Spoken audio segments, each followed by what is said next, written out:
Excellencies, the world over today, hundreds of millions of people are besieged by the anxiety about their present and future security, dignity, and prospects of well being. Many are victims and witnesses of present assaults, and many more are afraid of future violations of their most fundamental expectations. In his opening address, our Secretary General provided a graphic snapshot of the condition of the world and humanity, a situation that calls into question the state of multilateralism in terms of its founding aspiration as well as its present agenda.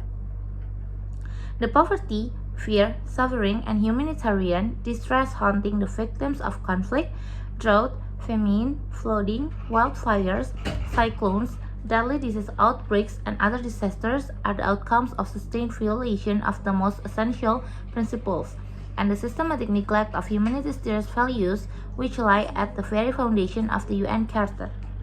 The failure of peace and security systems, inadequate development, unlimited climate action amidst technological advancement and enormous wealth has left us in a state of paralysis and during one of the darkest periods of human existence.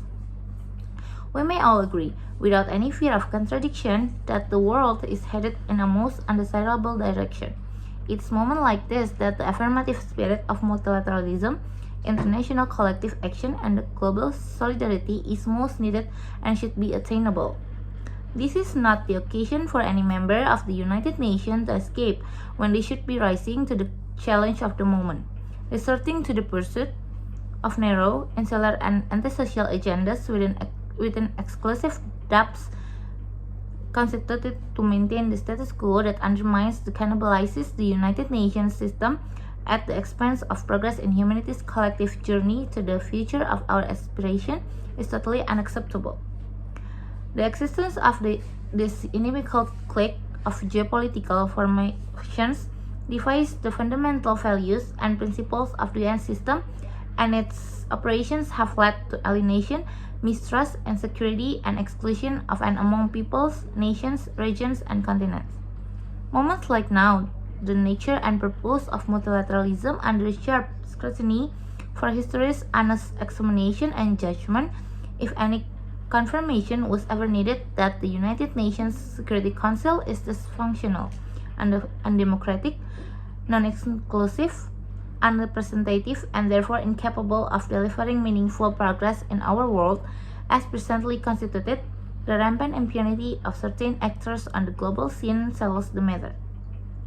The environment of pervasive mistrust between the global North versus South, developed versus the developing, rich versus poor, polluters versus victims, and net emitters versus net victims, which complicates and frustrates multilateralism, is the inevitable result of promises not kept, commitments not actualized,